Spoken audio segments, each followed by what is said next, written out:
everybody. Be Healthy Hub சேனலுக்கு உங்களை அன்புடன் வரவேற்கும் உங்கள் செல்வ அன்புராஜ்.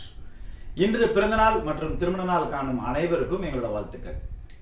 இன்னைக்கு நம்ம மருத்துவம் குணம் கொண்ட சாப்பாட்டுக்கு உபயோகப்படுத்தக்கூடிய புளியை பத்தி தான் நம்ம பார்க்க போறோம். இந்த புளியிலும் சரி, அந்த புளிக்கு உள்ள இருக்கிற அந்த கொட்டையிலையும் சரி, அதுல இருக்கிற மருத்துவ குணம் வந்து ரொம்ப ஜாஸ்தி. இந்த புளிக்குள்ள இருக்க அந்த கொட்டையெல்லாம் அரைச்சி முட்டியெல்லாம் தேய்மானத்துக்கும், முட்டியெல்லாம் சில பேருக்கு உடஞ்சிருச்சுன்னா அந்த மாவு கட்டு மாதிரி போடுவாங்களா, அதுக்கும் வந்து பயன்படுத்துவாங்க. அதை சுட்டு சாப்பிட்ற பழக்கமும் அன்றைய காலகட்டத்தில் இருந்துச்சு. இந்த பள்ளி பருவத்தில் எனக்கும் அந்த அனுபவங்கள் இருந்துச்சு. நாங்கள்லாம் ஸ்கூலுக்கு போயிட்டு வரும்போது இந்த புளி மரம்லாம் நிறைய காய்ச்சிருக்கும். அதில் கல் எடுத்து அடித்து அது காயாக இருக்கும் போதே சாப்பிடுவோம், அப்புறம் பழமாக இருக்கும் போதும் சாப்பிடுவோம். இந்த பழக்கங்கள்லாம் இருந்தது. இது உள்ள இருக்கிற அந்த மருத்துவ குணத்தை நம்ம பெரியோர்கள் நமக்கு எப்படி கொடுத்தாங்க அப்படின்னு கேட்டீங்கன்னா, அதிகமான சாப்பாடு புளி சாப்பாடு, புளி சாதம் அப்படின்றது பண்ணுவாங்க. அப்புறம் புளி குழம்பு அப்படின்னு வைப்பாங்க. எல்லா உணவுலையுமே வந்து புளியை வந்து கம்பல்சரியா சேர்த்துக்கிட்டே இருப்பாங்க. ஏன் அப்படின்னா, அது அறுச்சுவையில ஒரு சுவை வந்து பாத்தீங்கன்னா அந்த புளிப்பு சுவைன்றதாலதான். அந்த புளிப்பு சுவை நம்ம ஒரு நாளைக்கு 100 கிராம் நம்ம எடுத்துக்கிறதால நமக்கு எண்ணற்ற மருத்துவ குணங்கள்லாம் நமக்கு வருது. ரசம் வைப்பாங்க, ரசத்தை குடிக்க சொல்லுவாங்க.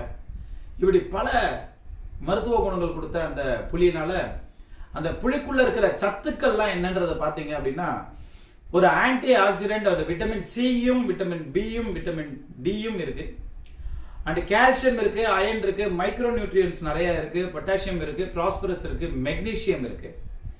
இதை நம்ம உணவுல தவிர்க்காம நம்ம சாப்பிட்டுக்கிட்டே வந்தோம். அந்த 100 கிராம் புளியை நம்ம சாப்பிட்டுக்கிட்டே வரதால என்ன நடக்கும் அப்படின்னு கேட்டீங்கன்னா, இந்த சுகர் கம்ப்ளைண்ட் எல்லாம் வரதுக்கான வாய்ப்புகள் கிடையாது. ஏன்னா சுகர் லெவல் லோ ஆகாம ஹையா ஆகாம ஒரு நியூட்ரலைஸா வச்சிருக்கிறதுக்கு ஒரு அருமையான ஒரு மருத்துவ குணம் கொண்ட உணவு புளி.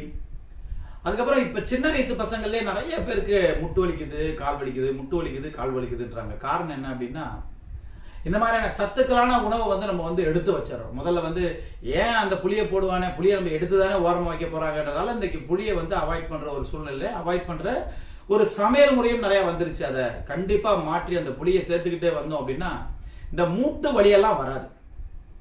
இது ஒரு இம்யூனிட்டி பூஸ்டர், நம்ம உடம்புல இருக்கிற நோயாற்றல் சக்தியை வந்து அதிகப்படுத்தும். அதுக்கப்புறம் நிறைய பேருக்கு அந்த நீர்க்கட்டெல்லாம் வரும் இல்லையா, பாதங்கள்லையோ இல்லை முழங்கால்லையோ கால்லையோ அந்த நீர்க்கட்டெல்லாம் வரதுக்கான வாய்ப்புகள் கிடையாது.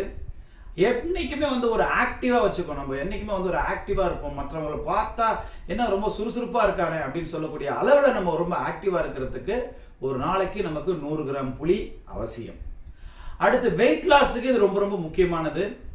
இந்த 100 கிராம் புளியை நம்ம சாப்பிட்றதால நம்ம உடம்புல இருக்கிற தேங்கி இருக்கிற ஃபேட்டை வந்து நம்ம வந்து எக்ஸசைஸோ இல்லை வந்து கேமோ இல்லை வந்து பிசிக்கல் ஆக்டிவிட்டிஸ் நம்ம பண்ணோம் அப்படின்னா அந்த ஃபேட்டை எனர்ஜியா கன்வெர்ட் பண்ணி கொடுக்கறதுக்கு இந்த புளி ரொம்ப ரொம்ப அவசியம். இது ஒரு முக்கியமா, இது வந்து ஒரு ஃபேட் பர்னர் அப்படின்னு சொல்லலாம். அன்றைய காலகட்டத்தில் என்ன பதார்த்தங்கள் செஞ்சாங்க அப்படின்னா, அந்த முறுக்கு சுட்டாங்கனாலோ இல்லை எண்ணெய் ஏதாவது எண்ணெயில சுடுற பதார்த்தங்கள் எது சுட்டாலும் ஒரு கோலி உருண்டை சைஸுக்கு வந்து புளியை உருட்டி உள்ள போட்டுருவாங்க. ஏன் அப்படின்னா அந்த நம்ம செய்யற அந்த பதார்த்தத்துல எண்ணெயோ பிடிக்காது. அப்படி இது உண்மை. நீங்க வீட்டுல செஞ்சு பாருங்க. இது பழைய பெரியவங்களுக்கு நல்லா தெரியும்.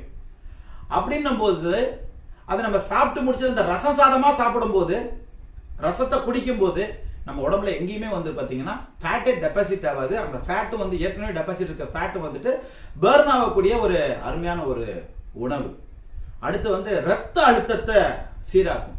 நிறைய பேருக்கு இருக்கிறது வந்து BP, blood pressure, low pressure, high pressure, hyper tension.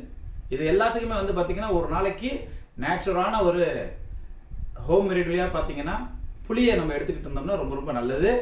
அதுக்கு அடுத்து வந்து உங்களுக்கு ரொம்ப முக்கியமான விஷயங்கள் என்ன அப்படின்னு பாத்தீங்கன்னா, இன்றைய காலகட்டத்துக்கு நம்ம எல்லாத்துக்குமே வந்து இம்யூனிட்டி இல்லாம போயிடுது.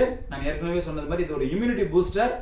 இனிமே வரக்கூடிய அந்த தேர்ட் பேக்கு நமக்கு என்ன தேவை அப்படின்னு கேட்டீங்கன்னா, நம்ம உடம்புக்கு வந்து நோய் எதிர்ப்பு சக்தியை வந்து அதிகப்படுத்துறதுக்கான உணவுகள் தான் தேவை. அதுக்கு அன்றாடையும் கண்டிப்பா 100 கிராம் ஏதோ ஒரு வழியில அந்த புளியை சேர்த்துக்கிட்டே வந்தோம் அப்படின்னா நம்ம ரொம்ப ரொம்ப ஆரோக்கியமா இருப்போம். நோயற்ற வாழ்வே குறையற்ற செல்வம், இதை பரப்புவோம் உலகமெங்கும் என்று கூறிக்கொண்டு நான் ஒரு வெல்னஸ் கோச். உணவை பத்தியும் உடல் பயிற்சி பத்தியும் ஆரோக்கியத்தை பத்தியும் நிறைய வீடியோ அப்லோட் பண்ணிட்டு இருக்கேன், அப்லோட் பண்ண போறேன். இந்த டாபிக் உங்களுக்கும் உங்க ஃபேமிலி மெம்பர்ஸ்க்கும் நிச்சயமா யூஸ்ஃபுல்லா இருக்கும். புதுசா பாக்குறவங்களா இருந்தா சப்ஸ்கிரைப் பண்ணுங்க அண்ட் ஃப்ரெண்ட்ஸ் அண்ட் ஃபேமிலி மெம்பர்ஸ்க்கு ஷேர் பண்ணுங்க. அடுத்து வேற ஒரு வீடியோல நம்ம சந்திப்போம். நன்றி.